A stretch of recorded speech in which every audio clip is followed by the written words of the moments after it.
Cavalry, a four-footed blitzkrieg, fast-moving, hard-hitting. The idea then was get the fastest means available of moving over varied terrain and build a fighting unit around that mobility. Times change, but today the idea is exactly the same. Only now the cavalry moves on the wind, and the saddle trooper has become the sky trooper. Air Mobile is the military word for such a unit, and the Army's first such combat division is now in being. The 1st Cavalry Division, Air Mobile. The new 1st Team. Okay, move out.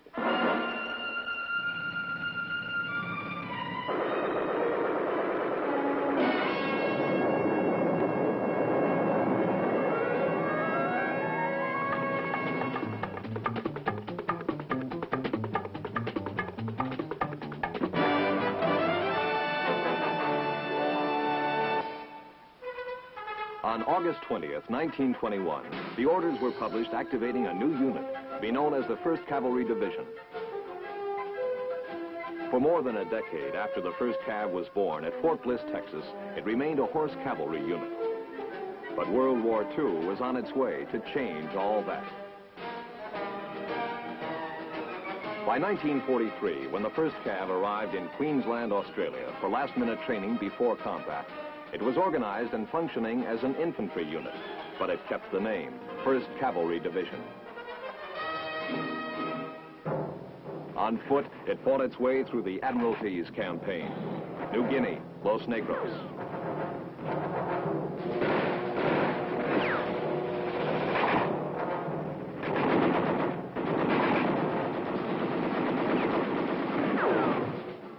Then in late 1944, on to the Philippines, Leyte. In early 1945, Luzon. Manila was liberated, and the next step for the 1st Cav. When the 1st Team rolled into Tokyo in September of 1945, it brought with it the scars and know-how of 521 days active combat. Through the rest of the 40s, the 1st Cav pulled occupation duty in Japan. Then came June 1950. Korea. They landed at Pohang Dang to fight a delaying action until an aroused free world could react in strength.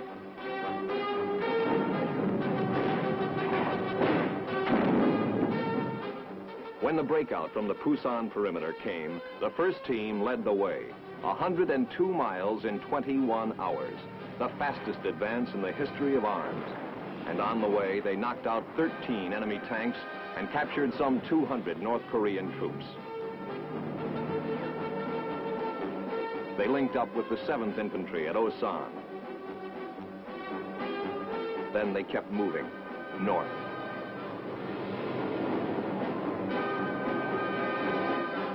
By year's end, the North Korean forces were defeated, but Chinese faces were beginning to appear south of the Yalu, and a whole new war began.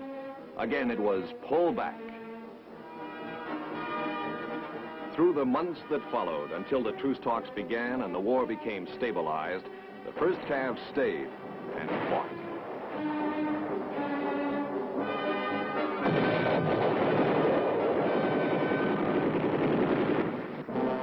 In December of 1951, the 1st Cavalry was shipped back to Japan, a nice Christmas present. Until 1957, the 1st Team would remain in Japan. Garrison duty, spit and polish.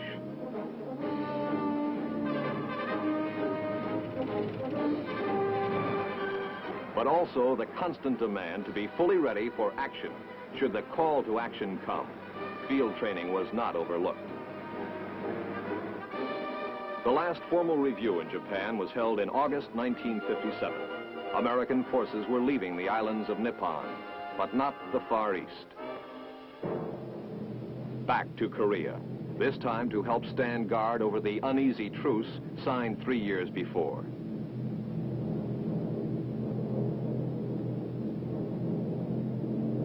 The grass had grown deep in the unused valleys of the demilitarized zone. But death still waited for the unwary or the unauthorized. Routine work, but work which the continuing tensions of the Far East made urgently necessary. In 1957, the men who kept watch over the DMZ in Korea were little aware that in Vietnam, a situation was developing which would one day deeply affect the first team.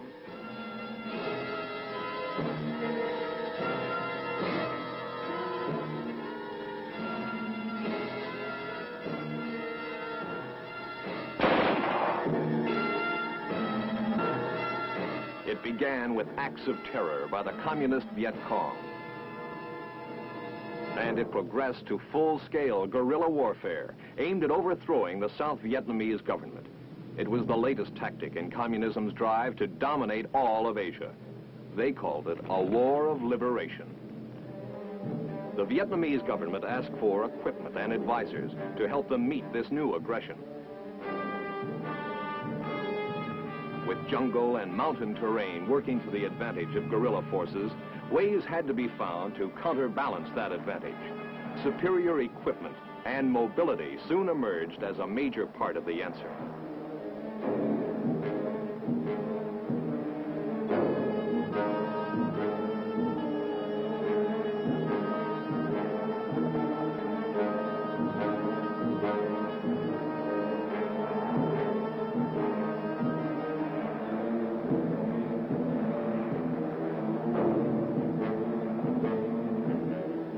The ability of a commander to get his troops to where they will do the most good has always depended on his ability to overcome the impersonal hostility of terrain. 500 years BC, a Chinese tactician named Sun Tzu said, "Rapidity is the essence of war. To get from here to there faster has been the struggle of armies since armies began." So, at Fort Benning, Georgia, a revolutionary concept in Army organization was to be tried out. Commanding the new test division was an able professional, Major General Harry Kennard, a West Pointer who had known combat in Normandy and Bastogne, and wore the eagles of a full colonel before he was 30.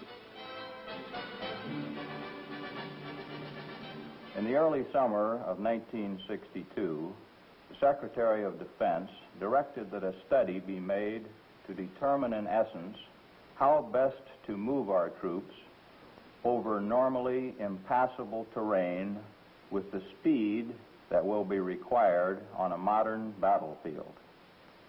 General Hamilton H. Howze, then commander of the 18th Airborne Corps, was appointed to head a board of distinguished officers to make this study and offer recommendations. As a result of the study, refined by subsequent field tests, experiments, and war games, a revolutionary means of maneuver was born, the Army Air Mobility Concept. General Kennard saw to it that this new concept got a thorough shakedown, beginning with the men who would have to make the concept come alive in the field. Here in the 11th Air Assault Division were the seeds of what was to become the new first team. There was a confidence course for the pilots and aircraft of the new unit, too.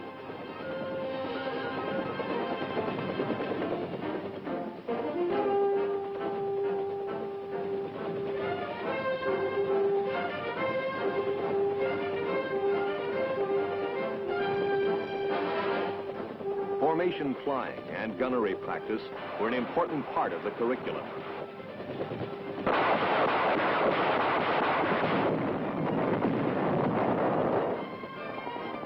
Each aircraft of the new division was tailored for its particular job. The OH-13 Sioux, for example, agile, quick, lightly armed, an ideal reconnaissance and observation aircraft.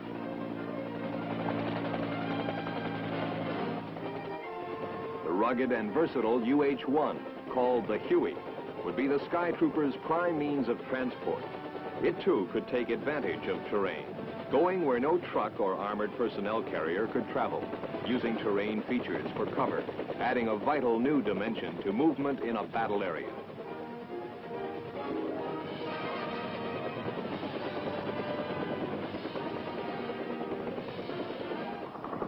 The workhorse CH-47, the Chinook, would add beef to the lifting power of the air mobile unit, whether for carrying troops, vehicles, or heavy weapons.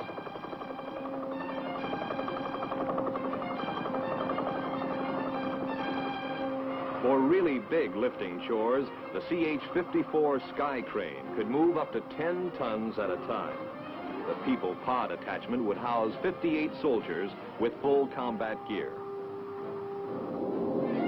The fixed-wing Mohawk, crammed with electronic and photographic reconnaissance gear, would give fast, long-range scouting capabilities. The rugged Mohawk was designed to work from the kind of rough, short airstrip which can be quickly bulldozed out of an open field. And the same was true of the larger tactical cargo aircraft, the Caribou, able to stop almost as soon as its wheels touched down. 434 aircraft in all would give the Air Mobile Division more than 4 times the airlift of an infantry division, with the ability to put a full 1/3 of its 16,000 fighting men into the air at a time with their equipment.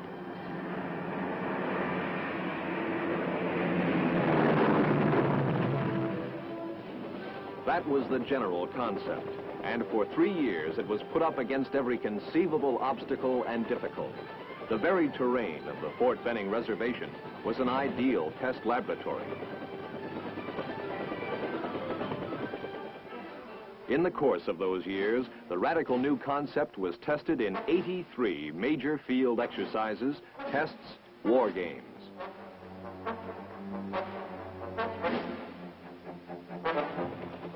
Realism was the keynote, a necessity because important questions had to be truly answered.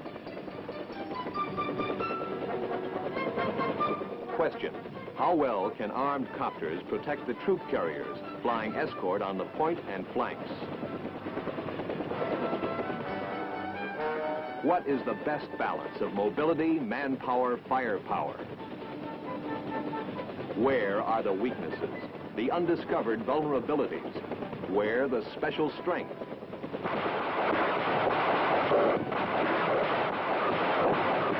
The answers were sought and found.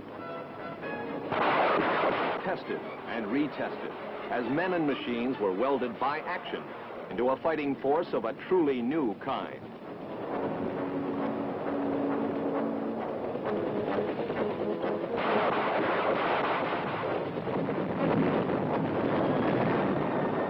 Here, the term Sky Trooper came into being.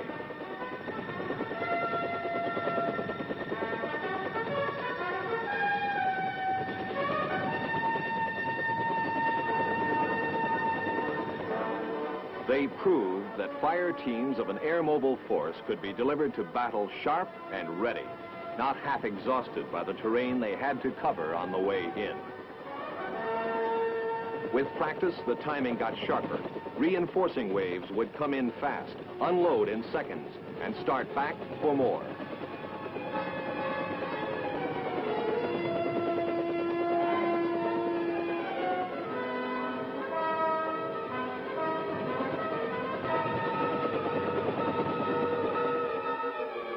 In the Army, practice doesn't make perfect. Nothing does. But what could be done with practice, they did. They learned to keep an operation going once it was started.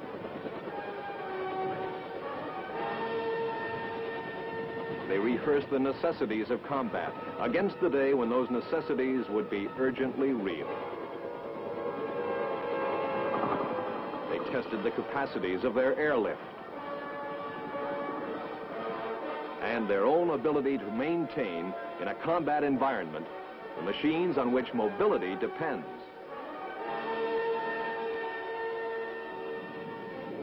They demonstrated the startling swiftness with which an air mobile commander can reconnoiter, gather the field intelligence without which any commander, however bold or skillful, must be a man groping in the dark.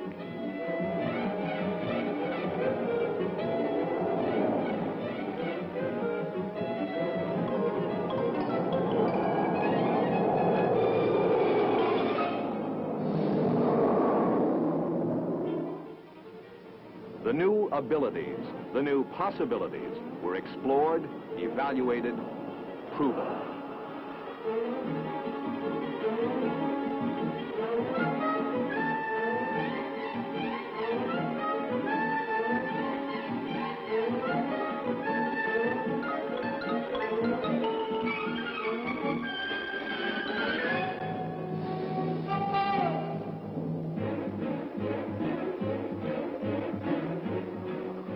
Their work was to create a new kind of fighting force, to work the bugs out of a radical concept, and in the end, to provide the United States Army with a working, practical realization of that concept. The need was vital and immediate. Well within the allotted time, it was met.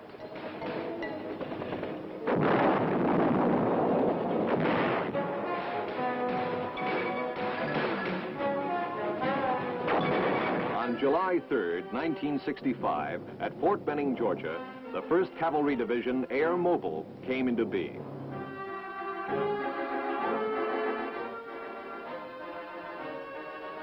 In a matter of days, the orders came down. The new 1st team was to be on its way. Destination, Vietnam.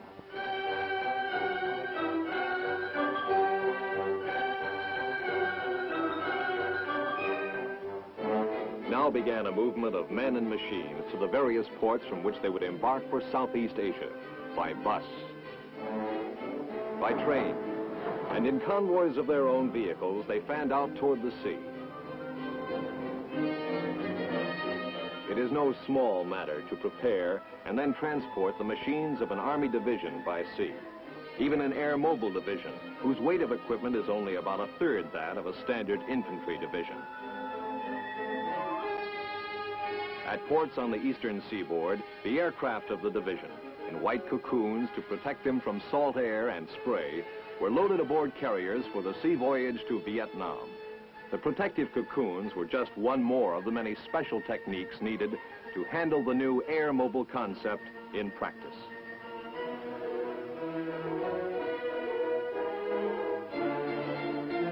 Each part of the team knew its job. The loading went forward with a disciplined economy of time and effort. No protective covering was needed for the aircraft which were to be carried on the interior hangar decks. Day by day, the work went on. The proficiency of loading teams increased. The rhythm of loading picked up its tempo.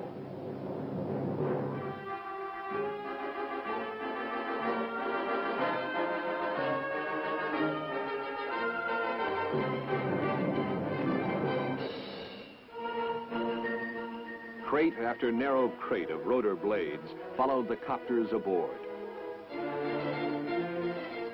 The fixed-wing Mohawks joined the division's rotor-borne aircraft. The timetable was demanding, but it was met. The final lashings were secured on schedule, and the 1st Cavalry Division Air Mobile was ready to go.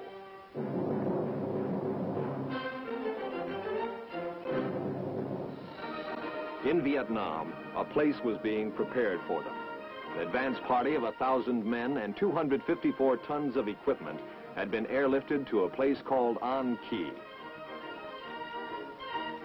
Their job, prepare a giant heliport and airstrip for the 1st team, here in the heart of the Viet Cong-infested Central Highlands. It took a lot of equipment, ammunition, supplies, mountains of barbed wire, thousands of gallons of fuel.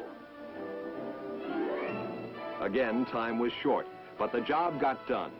The 1st team was about to become the largest single concentration of fighting men and machines in Southeast Asia since the French had left in 1954. Elsewhere, at Cam Ranh Bay, 190 miles north of Saigon, an engineering miracle was taking place. With some 15 miles of smooth beaches, it was being transformed from one of the world's most underdeveloped natural harbors into the central supply point for all U.S. forces in Vietnam.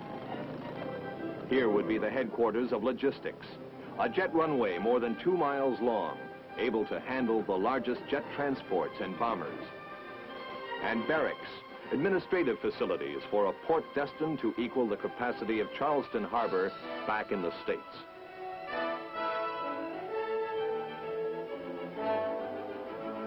Already, local business enterprise was putting down its roots in anticipation of a growing market. The first team's crossing was without mishap, their arrival on schedule. After the enforced inactivity of the trip, the renewed demands of a timetable, preparing the copters for fly-off, came as a welcome change.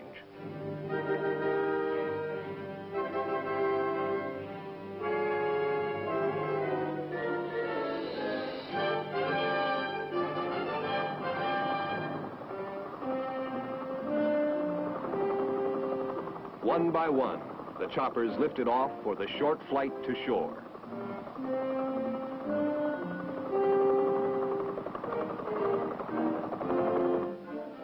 From the troop ships, landing craft ferried the men of the division to the beach. The new first team was only weeks old when the main body of its 16,000 men began unloading onto Vietnamese soil. They were a welcome and much-needed addition to the American fighting strength, and the commander of United States forces in Vietnam, General Westmoreland, was there in person to greet them.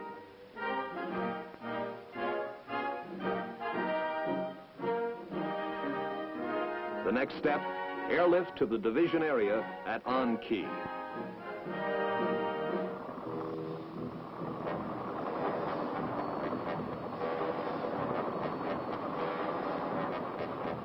Once again, the division was traveling as it had been designed to travel.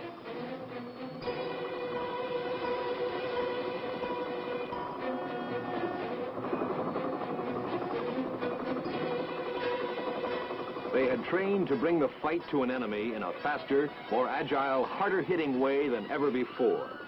Now, they would begin to do what they had trained to do.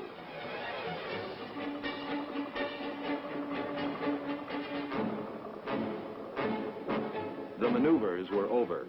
Now a new testing was to begin. The enemy they faced now was real, and they went to search him out.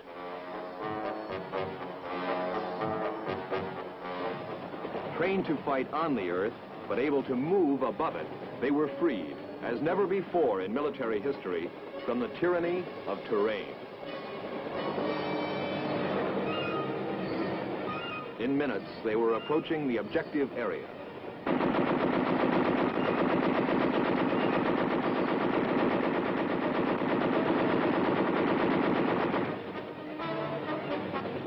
The enemy had been reported in this area.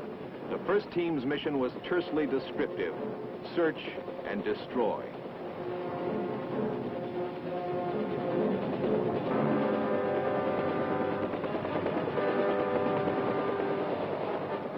The moment the initial wave was landed, the second wave moved in. The timing was right. The months of planning and practice were paying off.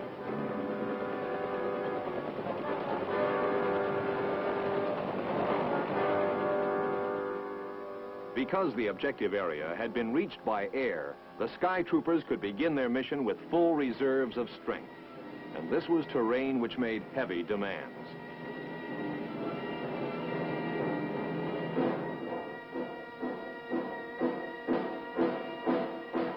The search had to be thorough. The enemy had benefit of many years of practice in the art of remaining unseen.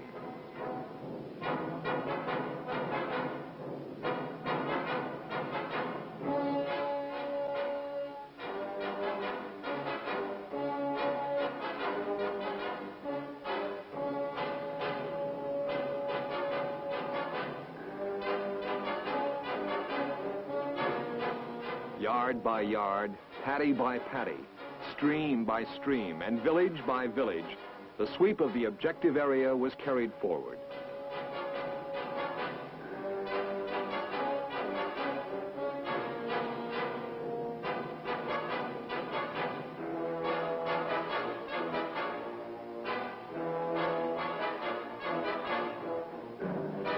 Their job was not only to search for the enemy, but to bring the active friendship and support of the American forces to the people of the remote villages, from whom the enemy had gained support through promises or threats.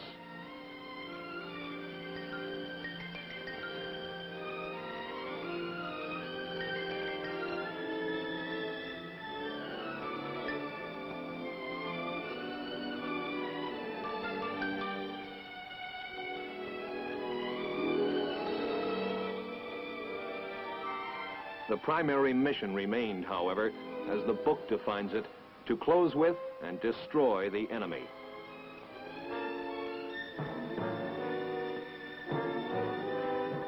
From the start, they proved their ability to do just that, inflicting a heavy ratio of casualties on the Viet Cong, capturing weapons, depriving the enemy of the tools of aggression.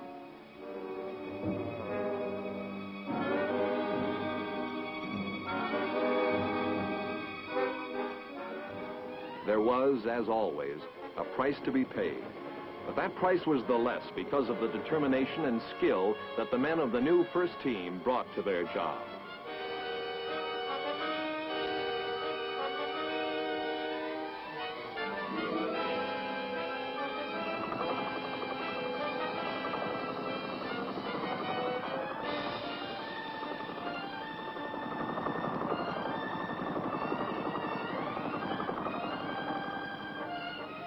The Sky Troopers learned fast, the hard way, but the only way.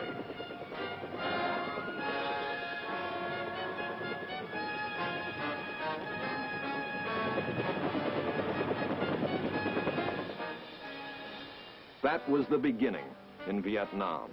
But the job of the new first team goes on. There can be no let-up until the enemy finally is brought to the realization that the aggression he has begun in Vietnam will cost him more than he can pay.